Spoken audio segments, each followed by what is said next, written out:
যে আপনি এনসিপি তে যোগ দেওয়ার পরিকল্পনা করছেন এরকম একটা কথা শোনা যাচ্ছে। এটার কি কোনো ভিত্তি আছে আসলে? এটার একেবারেই কোনো ভিত্তি নাই। এবং আমি আপনাকে আজকে যেহেতু আপনি প্রশ্নটা করলেন, আপনাকে বলি যে এটা একেবারেই গুঞ্জন, একেবারেই গুজব।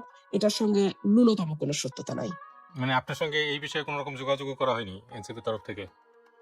না দেখুন, আমি বিএনপি ছেড়ে দেওয়া বা বিএনপি থেকে বহিষ্কার হয়ে যাওয়ার পরে তো আ obviously অন্যান্য অনেক দলই অ্যাপ্রোচ করবে এবং এনসিপিও কিছুটা অ্যাপ্রোচ তো করেছে। ওরা বারবারই বলেছে, "আপা চলে আসেন আমাদের সাথে, আমরা আসেন একসাথে কাজ করি। আপনি জুলাইয়ে মাঠে ছিলেন, আপনার বাসা ভাঙচুর হয়েছে, আপনি একজন মানে ফ্রন্ট লাইনার। সো আপনি আমাদের সঙ্গে যুক্ত হন।" আমি হেসেছি, আমি এটা নিয়ে আর কথা বাড়াইনি। সেটা কি নির্বাচনের আগে না নির্বাচনের পরেও? আম হয়েছে আসলে ওদের সাথে তো আমার কথা পার্লামেন্টে দেখা হয়, কথা হয়। হয়েছে কথা। কিন্তু আমি এটা বাড়াইনি। বিএনপির মতো একটা আউট অ্যান্ড আউট অকর্মণ্য এবং ব্যর্থ দলের বোঝা তো আমি ১৭ বছর বহন করেছি, তাই না? সেটা যদি ১৭ বছর বহন করতে পারি, তাহলে আসলে নিজের স্বতন্ত্র একটা নির্বাচন ১ মাসের ক্যাম্পেইন করে বহন করা খুব কি কঠিন? কিন্তু আমাকে একটা না প্রশ্ন, যে আপনি যে ব্যর্থ দল বলছেন বিএনপিকে, সেই বিএনপি তো ২০০-র বেশি আসন এই সর্বশেষ নির্বাচনে জিতেছে এবং এখন পর্যন্ত আমরা যেটা দেখি যে মানে এই নির্বাচন তো সুষ্ঠু হয়েছে বলা হচ্ছে, যদিও বিরোধী দলের পক্ষ থেকে বলা হচ্ছে যে ইলেকশন ইঞ্জিনিয়ারিং করা হয়েছে, তারা কিছু আসনে মানে এটা নিয়ে অভিযোগ করছে। ব্যর্থতার মনে হচ্ছে ২ টা কারণে। আমি যেই সময়কার কথা রেফার করছি ১৭ বছর, সেই সময় তাদের ন্যূনতম কোনো সাফল্য কোনো আন্দোলনে হয়নি। যেটার ভিত্তিতে আমি জোর গলায় তাদের পক্ষে কোনো কথা বলতে পারবো। But I had to build a narrative every day in a new form. So that was a big challenge for me, number 1. আপনাদের শোতেও তো অসংখ্যবার ডয়েচে ভ্যালেতে ঠিকানা ঠিকানাতে না, তখন খালেদ মহিউদ্দিন সাহেবের ডয়েচে ভ্যালের যে যেটা শো তো গুলো খালেদ ছিল। মহিউদ্দিন ওহ জানতে চাই। মাই জি। গড! Yes, absolutely. ওই শো গুলোতে কি পরিমাণ ডিফিকাল্টি আমাদেরকে ফেস করতে হয়েছে, আমাকে ফেস করতে হয়েছে। আপনি তো তার একজন আই উইটনেস ছিলেন। সো আপনি বুঝতে পারছেন আমার লড়াইটা কত কঠিন ছিল। আর ২ হচ্ছে, 2/3 majority certainly it's a very big number. But we should not forget that Aওয়ামী League did not participate in this election. তারা যদি নির্বাচনে অংশ নিত, আহ আমি জানি না ফলাফল আসলে কোথায় গিয়ে দাঁড়াতো। আর একটা আপনার কথা ধারণা ধার কি নেই, আওয়ামী লীগ এই আমি নির্বাচনে অংশ নিলে কি ফলাফল হতে পারত? আমি জানি না, আপনাদের কাছে নিশ্চয়ই অনেক তথ্য বা পরিসংখ্যান থাকবে। আমার কাছে পরিসংখ্যান নেই। আমি শুধু এটুকুই বলতে পারি, যে কথাটা আমি বলছিলাম, আমি ধার নিয়ে বলি যে আমাদের ডেইলি নিউ এজ এর কবির ভাই একটা কথা বলেছে না? যে অনেকে নাকে রুমাল চাপা দিয়ে বিএনপিকে ভোট দিয়েছে জামাতকে ঠেকানোর জন্য। নাকে রুমাল চাপা দেবার কারণটা কি জানেন?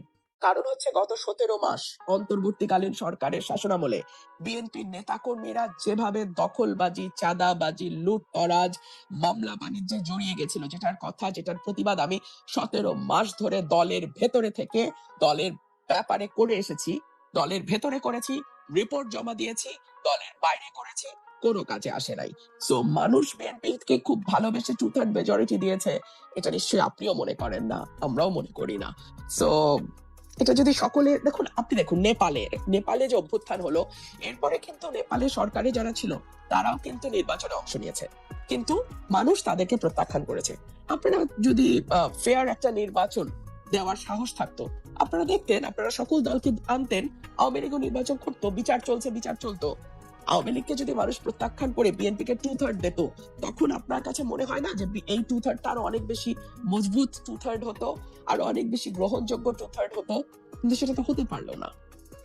আর পার্লামেন্টে আর ১০ জন সাধারণ দর্শকের মতো আমি যেটা দেখেছি, আমার কাছে মনে হয়েছে এনসিপি অনেক বেশি ভোকাল, অনেক বেশি চেষ্টা করছে পার্লামেন্টে একটা শক্ত বিরোধী ইমপ্যাক্ট তৈরি করার।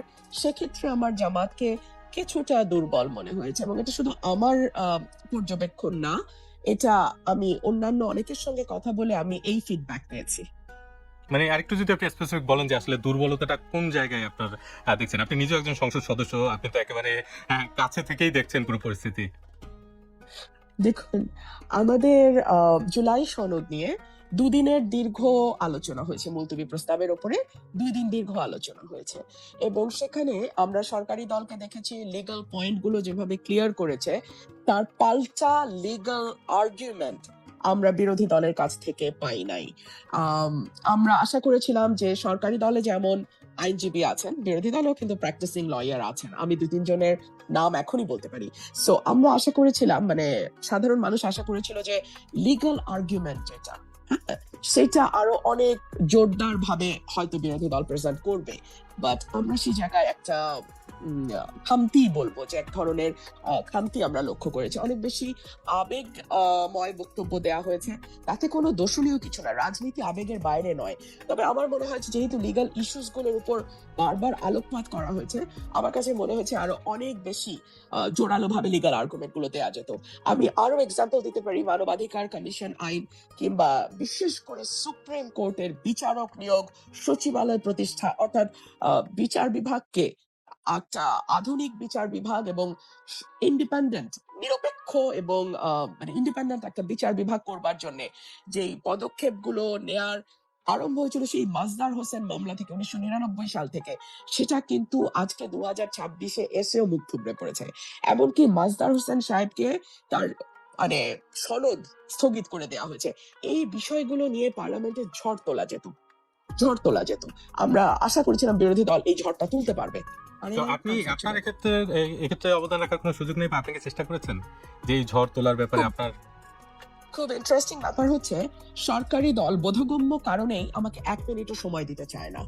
আপনি চিফ হুইপের সঙ্গে যোগাযোগ করে দেখতে পারেন, আমি কত লক্ষবার চিফ হুইপকে অনুরোধ করেছিলাম জুলাই আলোচনায় আমাকে 5টা মিনিট সময় দেওয়ার জন্য। উনি ওনার বসের কাছ থেকে অনুমতি নিয়ে আসবেন এবং বস ডেফিনেটলি ওনাকে অনুমতি দেয় নাই। বাট সারপ্রাইজিংলি বিরোধী দলও নিজেকে এতই কম্পিটেন্ট মনে করে যে তারা মনে করেছে যে রুমিন ফারহানার কথা বলার দরকার নাই। সো আমি বিরোধী দল থেকেও সময় পাই নাই, আমি সরকারি দল থেকেও সময় পাই নাই। সিম্পল। কিন্তু সেক্ষেত্রে আপনার কাছে মনে হয় না যে আপনি যদি তাদের সঙ্গে জোটে যোগ দেন সেক্ষেত্রে আপনার কথা বলার সুযোগটা বাড়বে? ও মাই গড, আমি জোটে যোগ দেওয়ার মানে কথা বলার সুযোগের জন্য আমি এটা করবো না। কথা বলার আরো লক্ষাধিক ফোরাম আছে, সেখানে কথা বলবো, কিন্তু সেটার জন্য তো আমি নিশ্চয়ই আমার পলিটিক্যাল, আমার নিজস্ব একটা ইডিওলজি আছে, নিজস্ব চিন্তা ভাবনা আছে, নিজস্ব পরিকল্পনা আছে, সেগুলোকে বাদ দিয়ে তো আর আমি একটা দলে যোগ দিব না জাস্ট বিকজ আমি পার্লামেন্টে 2 মিনিট কথা বলতে পারবো। সংবিধান সংস্কারের যে বিষয়টি আসছে, মানে এই নতুন সরকার গঠনের পর থেকে তো এটা নিয়ে প্রচুর আলোচনা হচ্ছে, বিতর্ক হচ্ছে। তো তার একটা অংশ আমরা দেখতে পাচ্ছি যে এর আগে সংবিধান সংস্কার করার কথা যে দল বলেছিল বিএনপি, একটা লম্বা সময় নির্বাচনের আগেও, এবং তাদের নানা রকম কর্মসূচির মধ্যে সেটা ছিল যে, তো এখন দেখা যাচ্ছে সেই দলের তরফ থেকে বলা হচ্ছে যে আসলে সংবিধান সংস্কার হয় না, এটা সংশোধন হয়, এরকম একটা পর্যায়ে আলোচনা হচ্ছে। আবার একই সঙ্গে এই আলোচনায় আছে যে এই যে মানে সংবিধান সংস্কার পরিষদের যে শপথ নেওয়ার বিষয়টি, সেটাও বলা হচ্ছে, যেটা আমি যদি কোট করি যে সংবিধানে এখনো এটা ধারণ করা হয়নি, ফলে যারা বিএনপির সংসদ সদস্য তারা শপথ নেননি সংবিধান সংস্কার পরিষদে, আপনিও শপথ নেননি সংবিধান সংস্কার পরিষদে, আপনার কারণটা কি ছিল? আমার যুক্তিটা ছিল যে আপনি এখনো বর্তমান যে সংবিধান সেটার উপরে ভিত্তি করে এত দূর এসছেন। আপনি যদি 5ই অগস্টের পর শুরুতেই বলতেন এটা বিপ্লবী সরকার, এই সংবিধান আমরা মানি না, এই সংবিধান আমরা ছুঁড়ে ফেলে দিচ্ছি, আমরা নতুন সংবিধান রচনা করব, তাহলে আমাদের দ্বিতীয় শপথ নেয়ার একটা লিগ্যাল ফ্রেমওয়ার্ক তৈরি হতো। কিন্তু যেহেতু আপনি সেটি করেননি, আপনি যেহেতু বর্তমান এক্সিস্টিং সংবিধানের 106 অনুচ্ছেদ অনুযায়ী শপথ নিয়েছেন এবং আপনি 106 অনুযায়ী আপনি আপনার পুরা লেজিটিমেসিকে, গত 1.5 বছরের লেজিটিমেসিকে আপনি 106 দ্বারা নির্ধারণ করেছেন, তাহলে তো আর আপনার এই সংবিধানের বাইরে গিয়ে দ্বিতীয় শপথ নেয়ার আর কোনো সুযোগ থাকে না। এবং আমিও মনে করেছি যে যেহেতু আমি প্রথম শপথটা নিয়েছি এক্সিস্টিং সংবিধানের অধীনে, সো আমি আর দ্বিতীয় শপথটা আমার পক্ষে নেওয়া সম্ভব নয়, বিকজ আমি তাহলে প্রথম শপথ যেটা সেটা নালিফাই হয়ে যায়। এটা আমার যুক্তি কিন্তু ছিল। এই সো এই সে যে কারণে জি, এই যে বিতর্ক, এই যে আলোচনা, এখানে মানে খুবই ইন্টারেস্টিং। এটা নিয়ে তো নানা রকম আসপেক্টও আসছে। তার মধ্যে একটা বলছে যে তাহলে তো এই প্রথম কথা হচ্ছে এই যে সংবিধানের 106 অনুচ্ছেদ অনুযায়ী যে শপথ নেওয়ার প্রক্রিয়া, অন্তর্বর্তী সরকার গঠন এবং এখন পর্যন্ত যা হচ্ছে, সেটা নিয়েও তো অনেকে প্রশ্ন তুলছেন যে এই শুরুতে আসলে 106 অনুচ্ছেদের যে প্রয়োগ সেটা যথাযথভাবে করা হয়নি, এবং আমরা দেখলাম যে এই বিচারকরা এটার দিয়েছেন এই পরামর্শ, তারাও আসলে পদত্যাগ করেছেন খুব অল্প সময়ের মধ্যে। তাদেরকেও, কেউ বলছে তাদেরকে পদত্যাগ করতে বাধ্য করা হয়েছে, কেউ বলেছেন তারা স্বেচ্ছায় পদত্যাগ করেছেন, কিন্তু তারাও পদত্যাগ করে চলে গেছেন। তো এখন যেটা আলোচনাটা আসছে যে আসলে তাহলে তো পুরো বিষয়টা নিয়েই বিতর্ক তোলার সুযোগ আছে, শুধুমাত্র এই একটা দিক না সংবিধানে, যে এখন যে অন্তর্বর্তী সরকার গঠন করা হয়েছিল সেটা কি সংবিধানের যথাযথ প্রক্রিয়া করা হয়েছে, এখন আপনারা যে শপথ নিলেন আপনারা কি আসলে যথাযথ প্রক্রিয়া অনুসরণ করে শপথ নিয়েছেন কিনা? দেখুন আরাফাত, এই বিষয়গুলো নিয়ে যদি কেউ প্রশ্ন তুলতে চায় ভবিষ্যতে, প্রতিটি ক্ষেত্রেই প্রশ্ন তোলা যাবে। তবে আমরা যদি আ একটা মানে লিগ্যাল জুরিসপ্রুডেন্স এর একটা ইয়ে আছে যে যেটা হয়ে গেছে সেটা হয়ে গেছে। হ্যাঁ? সেটা যদি আমরা সেই প্রিন্সিপাল অনুযায়ী যাই, তাহলে আসলে আপনি এটাকে যতই চ্যালেঞ্জ করেন, সময়টাকে তো আসলে পিছিয়ে নিয়ে গিয়ে আর সেটিকে আ পরিবর্তন করা সম্ভব নয়। তাই না? ধরুন আজ থেকে ১০ বছর পর যদি এটা চ্যালেঞ্জড হয়, তাহলে তো আর ১০ বছর আগের আজকের সময়টাতে আর ফিরে যাওয়া যাবে না। সো যা হয়ে গেছে, ফ্যাক্টাম। যেটা হয়েছে সেটা হয়েছে। সেটাকে অ্যাজ ইট ইস নিয়ে নিতে হবে। এছাড়া আর কোন উপায় নাই। তবে হ্যাঁ, সার্টেনলি আপনি যদি লিগ্যাল nitty-gritty তে যান, প্রত্যেকটা জায়গায় চ্যালেঞ্জ করব। তখন আওয়ামী লীগ সরকার তারা এটিকে কার্যকর করল না। এবং আ তারপরে বিএনপি সরকার আসলো দীর্ঘ সময়। তারাও এটির ব্যাপারে কোন রকম কোন পদক্ষেপ আমরা নিতে দেখলাম না। এরপরে দেখা গেল 111 সরকার যখন তখন গিয়ে এই এই রায়টার উপর ভিত্তি করে কিছু পদক্ষেপ ৮ টা বছরে আওয়ামী লীগও ছিল, বিএনপিও ছিল। কিন্তু তারা কেউ বিচার বিভাগকে স্বাধীন করবার জন্যে কোন পদক্ষেপ নিল না। আমরা এই মামলার রায়টা বাস্তবায়িত হতে দেখলাম না। এটাই যথেষ্ট বোঝার জন্যে যে আসলে এই দলগুলো কোনদিন চায়নি বাংলাদেশের প্রতিষ্ঠানগুলো শক্তিশালী হোক। ধরুন এই সরকার যদি আগামী ৫ বছর ক্ষমতায় থাকে, তাহলে তারা খুব বেশি হলে ১০ টা ১৫ টা জজ নিয়োগ দিতে পারবে উচ্চ আদালতে। ৩ জন বা ৫ জন জজ তারা নিয়োগ দেবে। এলিভেট করবে। নিয়োগ তো না, এলিভেট করবে অ্যাপেলেট ডিভিশনে।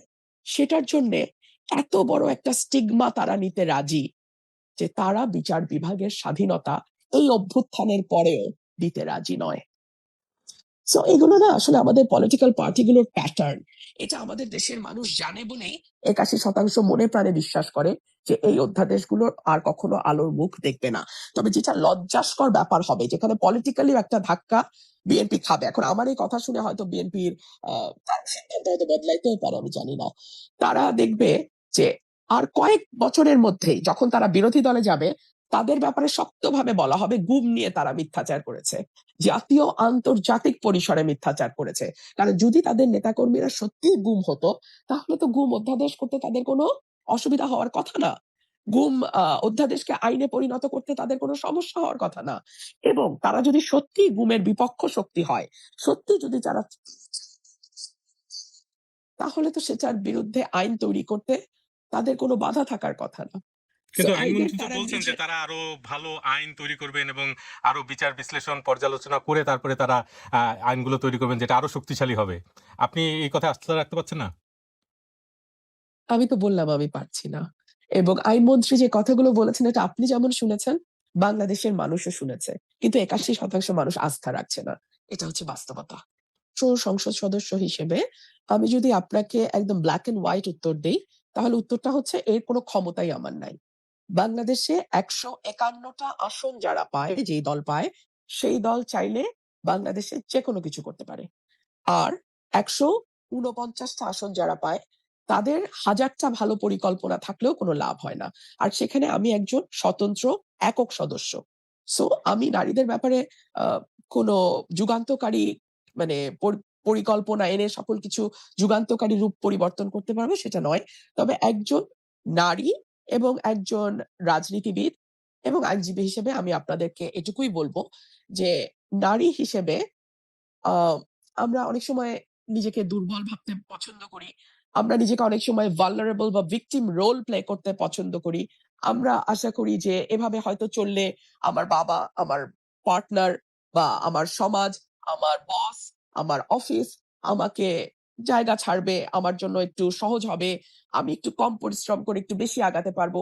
এই মানসিকতাটা আমার মনে হয় ছেড়ে ফেলে দিয়ে আপনি চ্যালেঞ্জ গ্রহণ করুন এবং নিজের দক্ষতা, সততা, যোগ্যতা এবং নিজের যেই মেধা সেটাকে সর্বোচ্চ সততার সঙ্গে ব্যবহার করুন। আমার মনে হয় কাউকে আপনার পক্ষে রাস্তা তৈরি করে দেয়ার জন্য পরিশ্রম করতে হবে না। আপনি নিজেই যথেষ্ট হবেন আপনার